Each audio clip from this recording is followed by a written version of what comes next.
Food We Love with Linda Yu is presented by Arun's Thai Restaurant. Today we're going to talk about how a Pakistani snack called peti has played an important role in the life of Chicago film student Danya Khan. And Danya's here with us right now. Come on in. All right, thanks. It's great to see you. Oh, good to see you too. And it's going to be yummy. Yes. Right? Oh my God, yes. But first of all, before we do yummy, right. All right, I want to talk to you about how you became a film student here in Chicago. So I've always loved film. I was studying it in university. But the university I was going to, I wasn't a huge fan of, so I was like, let me just drop out, move to Chicago, go where all of the people I love have gone, which is the second city. So I was just going to take an improv class, but the day that I dropped out, they announced the film school, and it just felt like serendipity was beckoning. So I applied and was fortunate enough to get in, and wow. Here I am. So here you are now. Yeah. It's the brand new Harold Ramis Film School. Yes. All right. And your parents must have gone, wow. Almost exactly that, except the complete opposite. Yeah, right. No, they were mortified. It took actually like a year of me like sending my mom emails like, gap years are a cool thing. People are doing that. And she's just like, not you.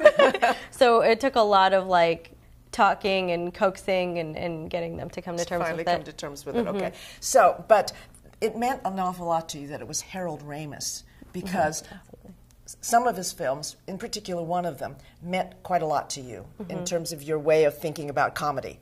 Absolutely. Groundhog Day was, it was such an important film for me growing up. It was like the sensibility of comedy while also talking about things that are important was so huge. Being, you know, coming from an immigrant background, having your life is just a little politicized whether you want it to be or not. Sure.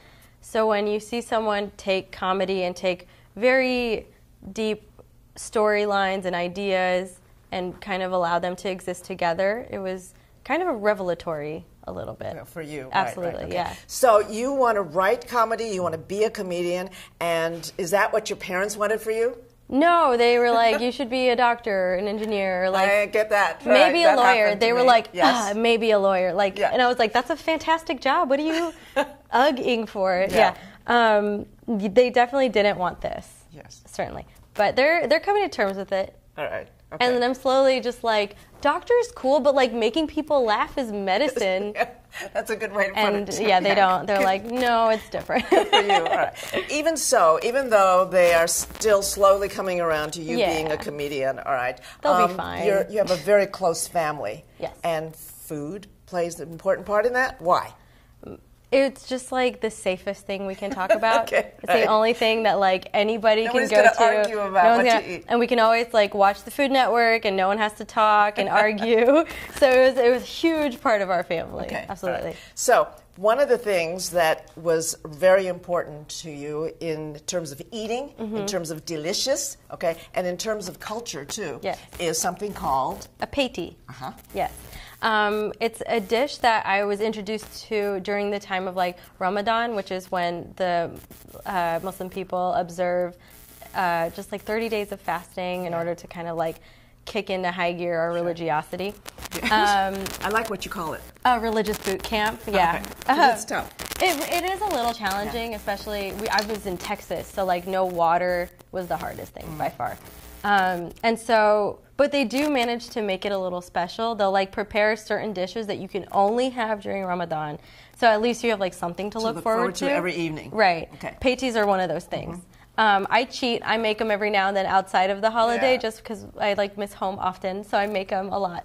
But at home, it's something that we only make during Ramadan. Okay. All right. So we're going to make it. Yes. Let's do it. So let's start. Yes. I'm going to start by turning this guy on.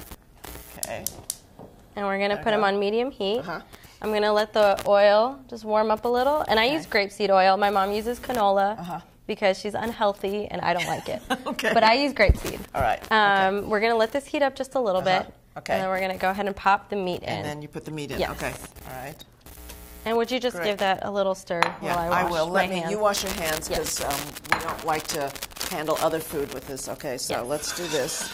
And we start to brown it. You see that little gadget right next to it? That's like specially to break up ground beef. Isn't that cool? I didn't know that. I've never used that. Okay. I saw it at Jewel like the other day for the first time, and I was like, that's impressive. Oh, look at how easy that is. Right? Can you see that? It's Yeah, great. you can get it in like the taco shell aisle. Oh, okay. Thanks for the hint. Anytime. I'm going to do it. So, Yeah. all right, so we're doing that. Shall we turn it up a little bit? Just a little bit. Let it brown a bit faster. And let it brown a little bit. Okay. Then what I'm going to do is I'm going to add in all the vegetables, and they're all just going to like... Let's say this has browned. Right. Okay, all right. So once it has, okay, go ahead. We're going to let everything just cook in there. I'm going to let you cook. Great. Okay, and I'll take you. over. Okay. Yeah, perfect. Take over. All right. Perfect. So I'm going to switch to the wooden now that you've done a great job. Thank you. Breaking it all up for me. Thank you. Yeah. Okay. And then we're going to hit it with the tomatoes. Okay. You just pop that right in the middle. Put that in. Okay. And then the jalapenos that are all chopped up. Jalapenos. Yes. Okay. De-seeded and chopped pretty finely. Pretty fine. Just to give it a little kick. It's not going to be crazy or anything like that. Okay. I actually can't like handle anything spicy, which is really bad if you're a brown person. Yes. my poor mother had to like cook like a separate dish for me every time. And if her food... Did she say, where did you come from? Like every day. Yeah. And whenever she's like, I was like, this isn't your best cooking, Mom. She's like, this is your fault. You ruined me. Yeah.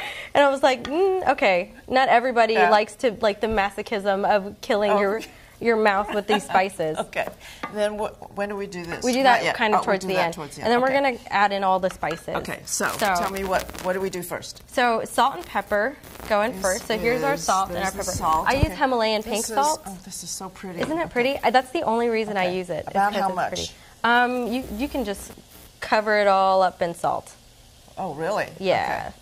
Okay. That's about good right there. That's good? Yes. Okay. So, and then pepper? Yes. Okay. A little less. A little less. Okay, so we do that. I've always loved to do this and let the go. Yeah, you look like a pro.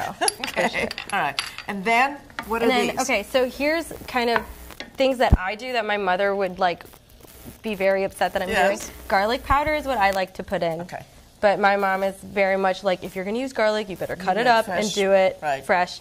And I'm like, the times have changed, woman. So I use garlic powder because I think it makes things taste better. Yes, it does. I use paprika as well. Okay. So another thing my mom A doesn't do. lot or a little? A little bit, just a kick. Is that good? Yeah, it's perfect. Okay, all right. And then for you, should we put in the chilies? Yes, we can do just a little bit. Okay. Be sparing with it. No. A little bit more. A little bit more. Okay. Perfect. There we go. Yeah. Okay. All right. Great. So we're just going to let this cook. Yes. Super simple, right? Super simple. You just add it all in, let it cook down. All right. And then once it's ready to go, we'll pop it in the puff pastry. Okay. So let's do that now. Magic. We have some. Yay. Okay. Should It's I already turn this cooked. off? It's already here. Yeah, go ahead and turn it off. Okay. So here it is. And now you're going to show me how to do this. Right. So my sister and I would like assembly line this, and we would get all of these guys and we would cut them up. And what you do is you just stuff it with this just a little bit. You don't have to overfill it. The puff pastry is really tasty alone, so the meat is just, they complement each other really well. Okay. So we do that. Right. And then you'll fold it over. So we make it, this is for me almost like making pot stickers. Yeah? Yeah, almost. I bet. Almost. Okay. So like Pot that. stickers must be much Or harder. wontons, right? Yes. Okay. So we do that. And you just fold it up, and I we press fold it. over. Did I put too much meat in? You might have. See, trickier than you think. Trickier. So I'm a failure at doing this. And if you'll hand me a Okay, fork, I'll hand you a fork. we'll just press the edges down. Right, so I have to squeeze it together first, Just a right? little bit, Okay, yeah. Just a little bit. All right. The And fork then will help a lot. Fork, and then we're going to make it pretty. Yes. Right, with the fork. Yes. Okay. So we do this. Just like that. There. Voila, there you go. And now we make 100 of them. Okay. All right. So we'll come back in about a year, right? And we'll still be making them. Okay. All right. So great. So we make these, make a whole bunch of them, and then you put them in the oven. Okay. And then what do we got? And then this is what you end up with. Okay, I like to dip it into a mango chutney. Okay. Go ahead and open that up. Yeah. Okay. Right here. Ooh. And you just dip it into the mango chutney and you're all set. Can we try? Yeah, let's do it. Let's do it. Should I bring it over there? Yeah. Let's bring it over. Cool. These are cool. Okay. And then just dip. Yes. Dip it in, and then you just go for it. Yum. Yum. Okay. Can I eat the whole thing now? Is it all over? Yeah, Is you it all can. over me? You're good. So we're good. You're classier than I am. Okay, all right. Thanks very much. No This is problem. great. And remember, you can find the recipe for Danya's Patties. It's on the Sun Times website. Go to suntimes.com, search for Food We Love. And then after you print and share this great recipe with your family and your friends, I hope you will think about it and send me an email about your own special family food. Send that to foodwelove@suntimes.com, and maybe you will join me here in the Sun-Times kitchen, just like Danya did, and you will tell your story, and we will do a little bit of cooking, and we'll do a little tasting. So until next time, I'm Linda Yu for the Chicago Sun-Times. See you.